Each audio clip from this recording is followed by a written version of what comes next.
So my new channel is called Level 50 Preparedness. Why level 50? Why not 100? It's a couple of reasons. I've been talking to Chris Dwayne about $50 silver. What a pivotal point it is. $50 is absolutely pivotal. And we've breached that now. We're over $50. And that was what we were looking for so long. Me and Chris Dwayne have been talking about this for getting on for, well, it's a couple of decades now. I was part of the Silver Shield group back in the early days, its first coins, and we always talked about $50. Why 50? Because $50 was the top in 1979 and 1980, and then it drew the perfect handle over decades up until 2011. $50 was the top again in 2011, May the 1st, 2011. They smacked it down, and then it drew a handle, cup and handle chart pattern formation, and now 2025 we've just breached $50. $52 something as I'm filming this. I think 54 it's been to before, and soon will be 60 and then 100. So 50 was a pivotal point. That's why my channel is called Level 50 Preparedness. Also because I'm in my 50s now. I'm in my 50th year. Come on, Kiki, come on. But also the main reason, this is what I've been talking about, Level 50 Preparedness. Why not 100%? You know, why 50? Let's get through this. Because I want to be all about being level-headed and balanced. I want to be balanced in my preparedness. I think some people go over the top being a prepper. Nothing wrong with that if you like it and you want to go over the top. But when it comes to food storage, a lot of people, they buy tons and tons of food, and most of it just gets wasted. So I want to be level-headed. I'm just saying what I'm doing. Me and my wife and my family, my wife and my 3 kids. Kiki, come on, Kiki. Just lost my dog. Kiki, come on, good girl, come on. Here I am. Have you got lost? Come on, Kiki, good girl. Here she comes with the light up collar on. We go shopping once or twice a week, and we buy an excess of long life foods, mainly tinned, tinned vegetables, tinned fish, tinned fruit. You can tin all sorts of things these days. We say tinned, I think some people say canned. Now, as long as that seal stays intact, it will last for several years past its use by date. Maybe decades past it. You can still eat it. It's not as good as fresh. You're going to get scurvy if you just rely on only that. You need fresh food as well. But in an emergency, this tinned food is better than nothing to supplement.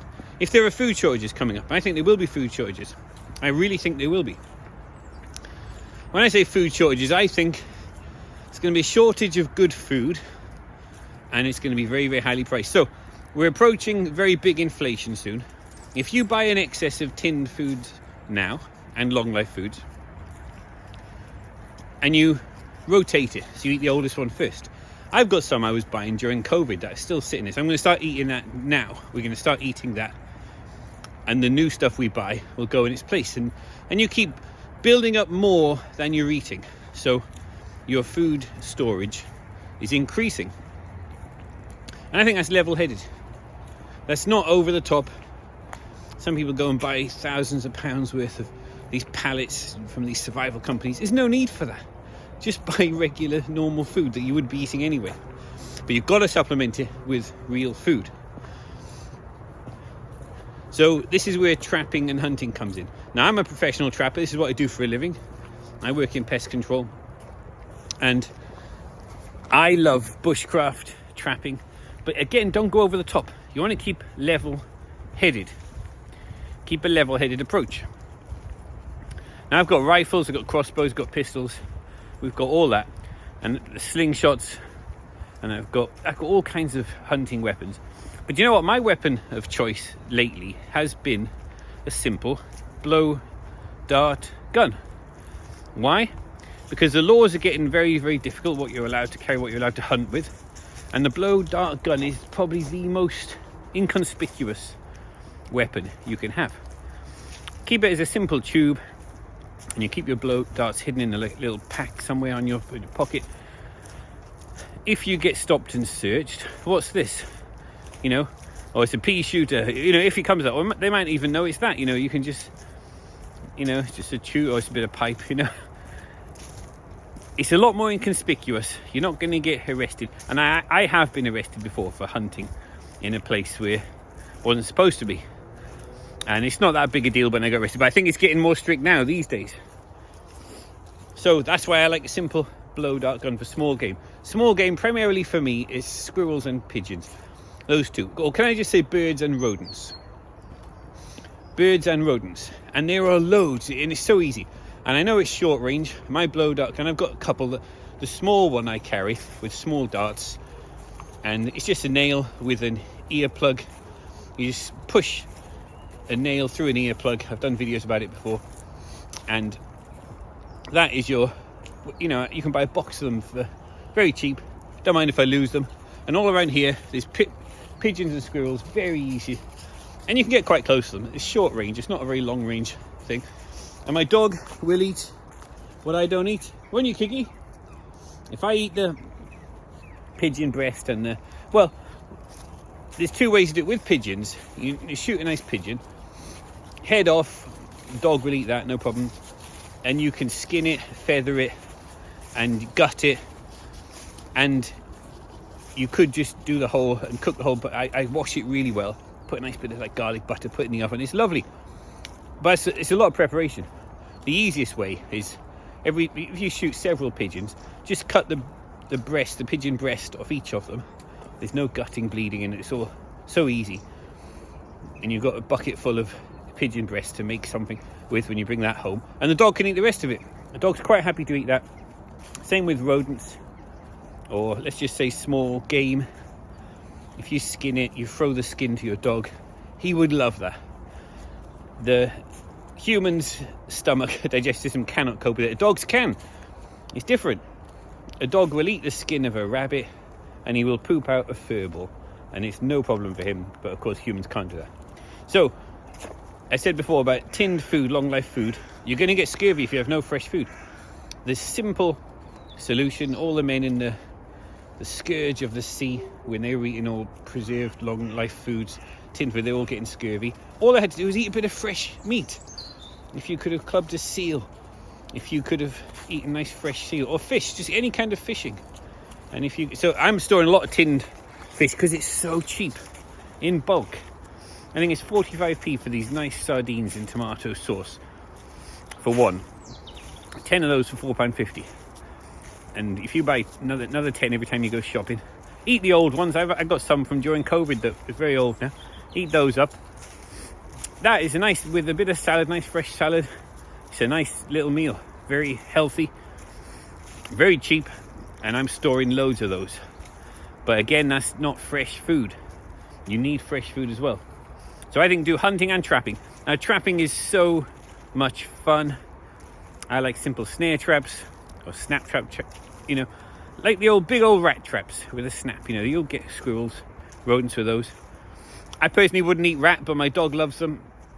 My dog's built for rats, that's what she's bred for. So, because you've got to think about your pets, you know, if you've got a dog, if there's food shortages, I'm going to feed your dog as well. So have tinned food, long life food, other preserved food, jars, you know, pickled, very good. But you're going to get scurvy if you rely only on that. You need to supplement it with a bit of fresh food as well. So I think hunting, fishing as well. Hunting and fish, any body of water, doesn't need to be the sea. You've got large lakes, large bodies, so I've got big reservoirs, fish, nice fresh food as well as your long life preserved foods. But before food, water. Now it's very simple. I've just got a nice downpipe off my roof. You want a nice rainwater harvesting system.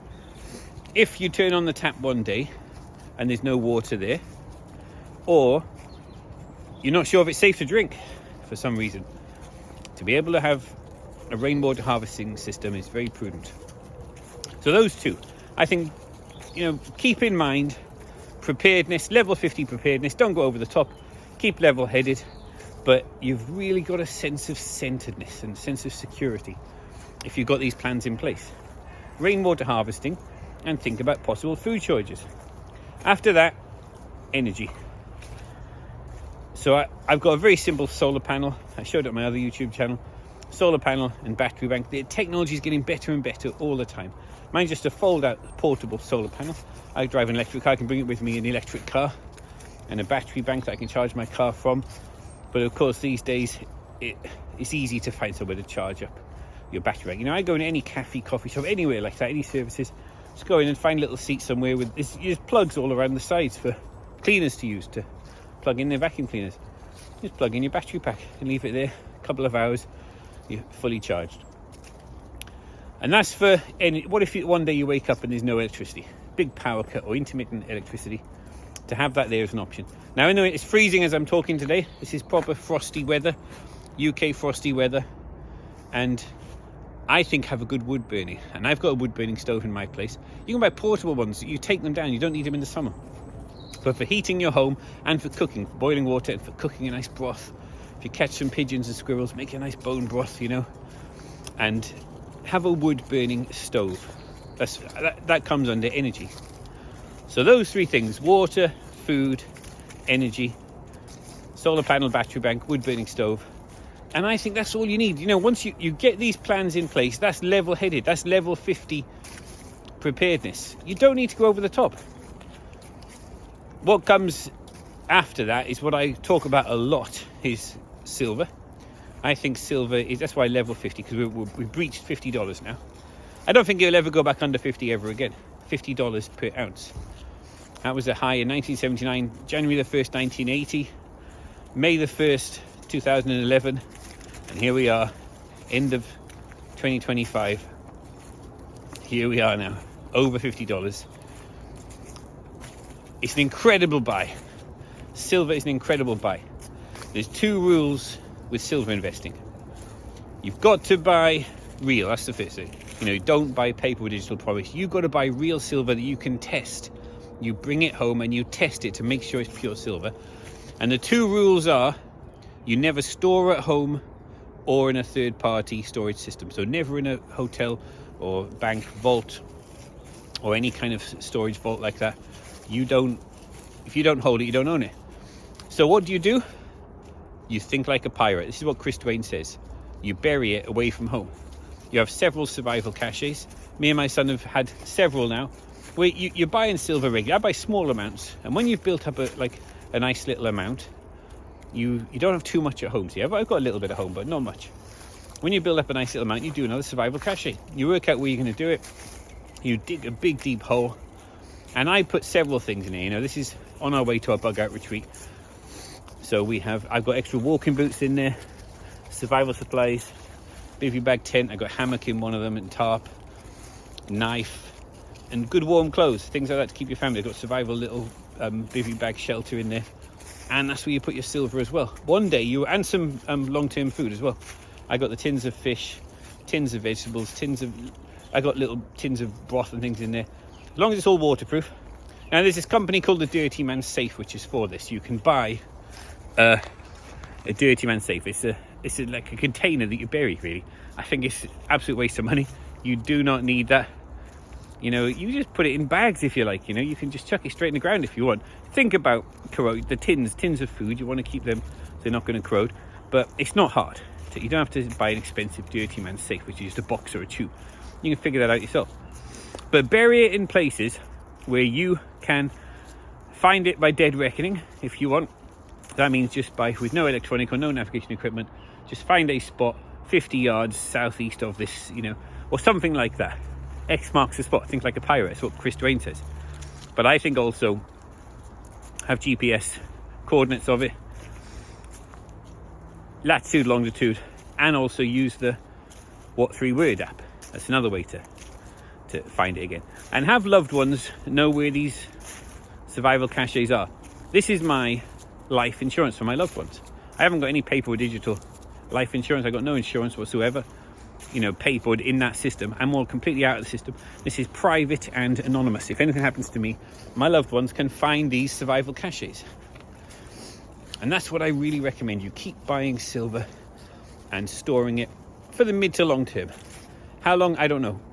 I suspect silver will soon be in the hundreds of dollars per ounce, and then it'll be in the thousands. And then I think there'll be a new monetary system. And how do you value silver then?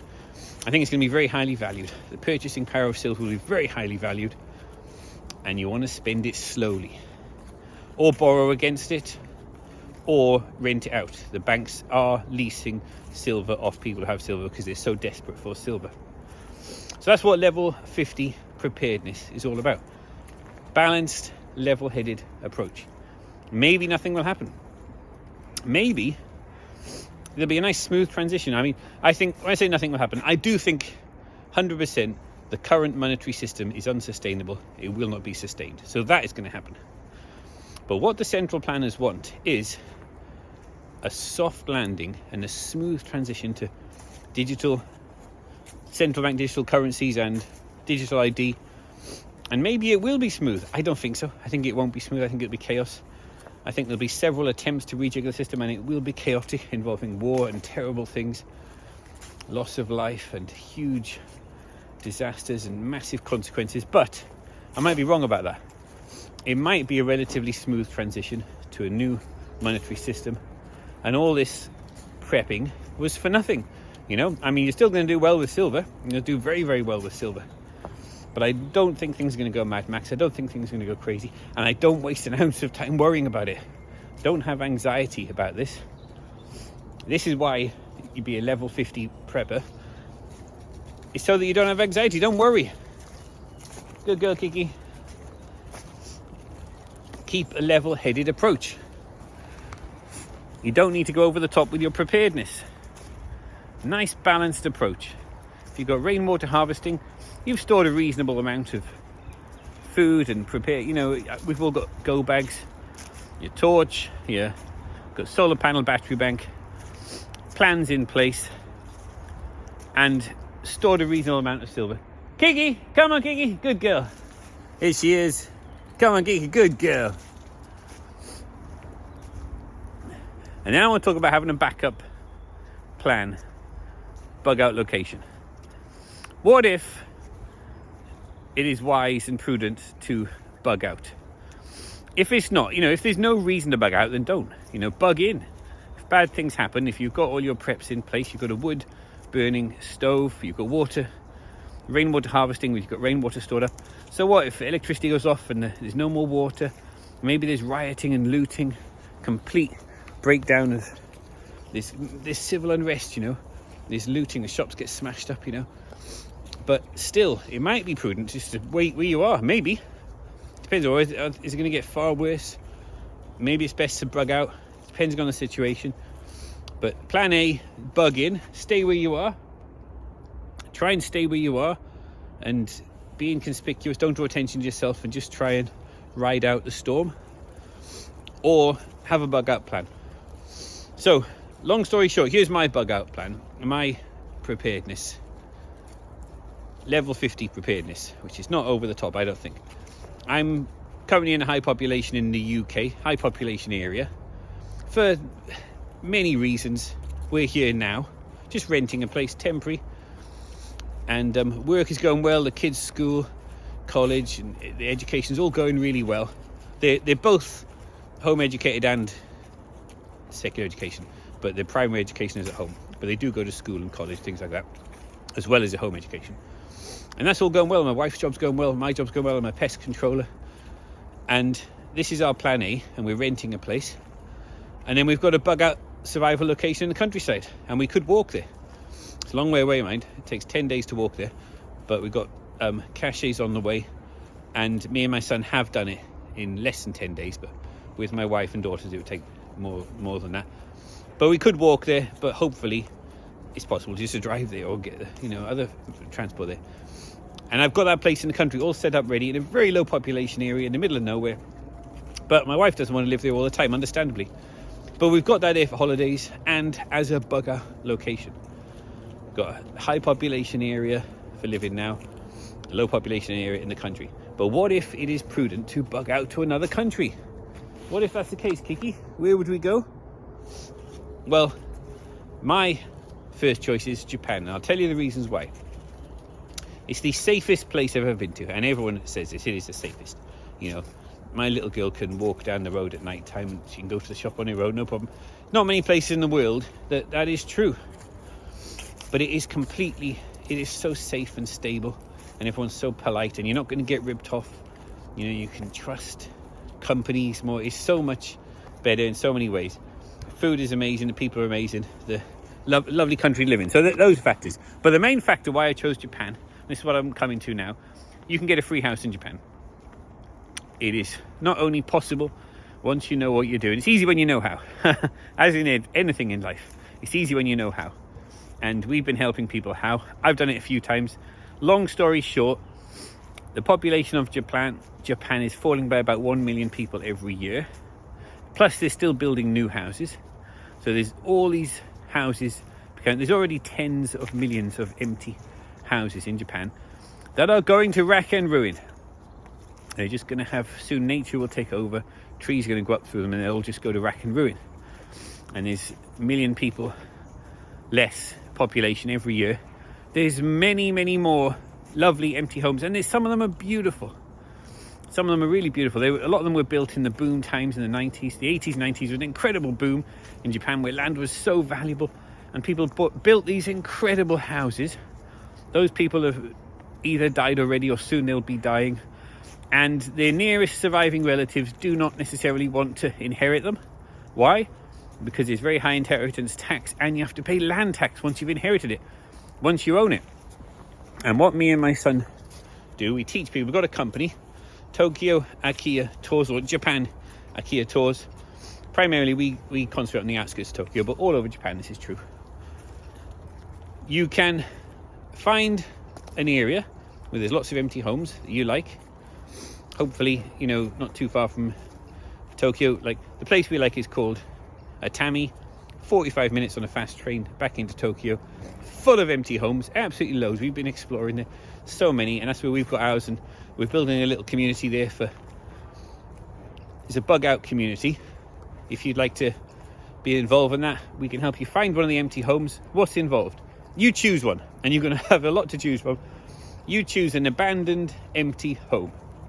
Try and get the nicest possible one that you can, not been empty for too long, or even if it's been empty for a long time, one that's in not too bad condition. It's an empty home. Now you just claim it as yours, and it involves getting access to it without doing any damage, and we can do that, either pick the locks or get in somehow, either change the locks, or this one place I've said before, we found the keys inside. The last owner died and no one had claimed it. It's just an abandoned home, as of there are tens of millions like that, and we found it. Do a little bit to it, you know, not too much effort, but you've got the keys. This is yours now. Now you've got to prove you've occupied it, or you've not necessarily, not 100%, but after 10 years you can claim it as yours.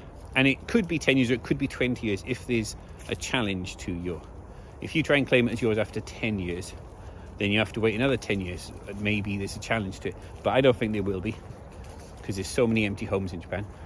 So you just have to own it for 10 years, and then you claim it as yours. But why would you want to? If you've had it as yours and you go there for holidays over that 10 years, and there's nothing to pay, you don't have to pay any land tax or anything like that. But if you do go ahead and claim it as yours, then you have to start paying land tax and all the other things. So I say don't do that. Just keep occupying, squatting essentially. And people say, you can't do that. A lot of people say, you can't do that, that's wrong. Well, here's the thing. Why is this law in place that after 10 years of squatting you can claim it as yours? 10 or 20 years if there's a challenge to your claim. Why is that there? That is there so that you can do that. And I think you're doing a good thing for Japan. If that home would have gone to rack and ruin, and soon nature would have taken over, it will just become derelict and falling apart. If you go there and keep it maintained, keep it cleaned, you're doing a good thing for Japan. That would have just gone to waste, and you're saving it. You're liberating a house from going to waste. It won't cost you anything. You know, you can do it for me and my son will help you. We have small fees for that, and we'll show you an amazing time in Japan if you'd like to. Come and look at it and choose your home. Try and do it in the same sort of area. But the area we're talking about, Atami, is a massive spread out area, and we're talking about quite a high elevation. You know, there's a town down the bottom, but that is possible tsunami danger area. So you want to be up high elevation, very high elevation. The other thing that's going on in Japan at the moment is there's a massive amount of bear attacks. It's increased substantially. This area, there's no bears. There's no bears in this area.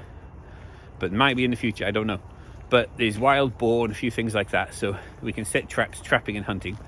But because of the bear situation, people are moving out of these areas and going back into high population areas. There's even more empty homes. So it sounds too good to be true, but I can assure you it is not. You can get a free house in Japan as a bug out location. And what I want is, you'll never get a nice free home in a desirable location. Like in Tokyo, like you're not going to get a free home in Tokyo. Shibuya or somewhere like that, Shinjuku, you never get a free home there. But 45 minutes away on a fast train, yes, you can. So I want both. I'm hopefully we're going to be buying a place in the high population area, because I just love Tokyo. I love it. It's such a fun, I've got such nice memories there. I lived there on and off for years now, sometimes for a year at a time, and I love it. So I'm going to buy a place there, and we'll be renting that out while we're not there. Have an income from that, and a free house in the countryside. And so that's what I want in the UK.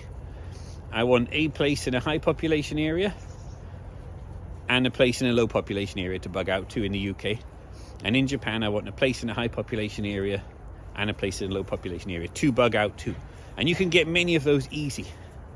I still get people saying that is not right. It's not as simple as that. And there are companies, right, that do these IKEA tours. IKEA is a name for an abandoned home because it's tens of millions to choose from. But then they say, we'll do all the paperwork for you and we'll get you registered, claim it as yours. I say, don't do that. As soon as you've done that, you have to start paying land tax. I say, don't do that. Just claim it as yours. If the last owner has died or moved away into an old people's home, no one else has claimed it. I can check that. You can check that. You can check land registry. Who was the last owner? Are they still alive? Has anybody claimed it? No one's claimed it. That means it's abandoned. Once you abandon something, you relinquish all ownership of it. Look at that. The sun's just coming up there. Beautiful. The sun's slowly rising. I'll say it again because this is so important. Once you've abandoned something, you relinquish all ownership of it. These homes that I'm talking about have been abandoned. If you want to retire to Japan and live there, you can choose one of these empty homes. I know people have done this, and it is a little bit controversial. I understand that. I'm not saying the government are encouraging this and they will totally look at, they'll totally turn a blind eye. Squatting is technically illegal. Technically. But this law is in place. If you squatted in a place for 10 years, you can claim it as yours. I say, squat there for 10 years and don't claim it after 10 years. Why? You've lived there you've owned it, you've occupied it. Possession is 9/10. You've had possession for 10 years. Why would you want to go and claim it as yours and then you've got to start paying land tax? You don't have to do that. You just keep using it as you did for the last 10 years. Now, would you get electricity turned on? I'd say no, because technology is getting so good now. Solar panels and battery banks and little battery packs. Every room you have these LED lights with a little light switch with a battery pack on it.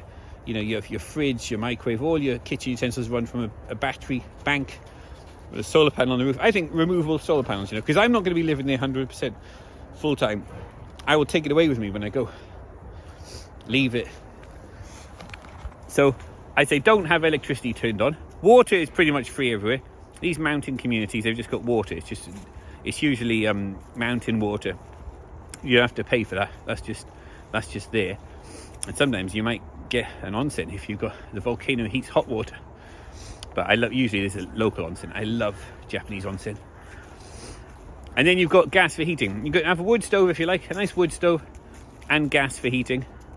You can buy gas bottles, so you don't have to be registered and pay a bill. There's two options with the gas bottles. You've got a truck comes around with a big, he says gas, do you want to fill your gas? And you can pay. It's a bit more expensive, but he'll come and do it for you. Either give you a brand new bottle or refill yours. It's a bit more expensive. Or if you've got a little vehicle, take your empty ones to go and get them refilled. Very, very cheap. Big gas bottles. Don't have to refill them that often, depending on how much you use. I like this new little Japanese car, the Nissan Sakura. It's a pure electric car, solar panels on the roof, and you've got an extendable solar panel. So when you're parking it, you extend the solar panel out and that will charge, and it's big battery.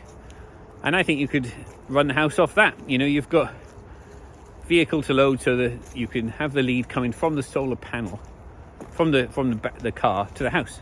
And you could run your car off that, you know. So this is the start of my new channel, Level 50 Preparedness. More to come.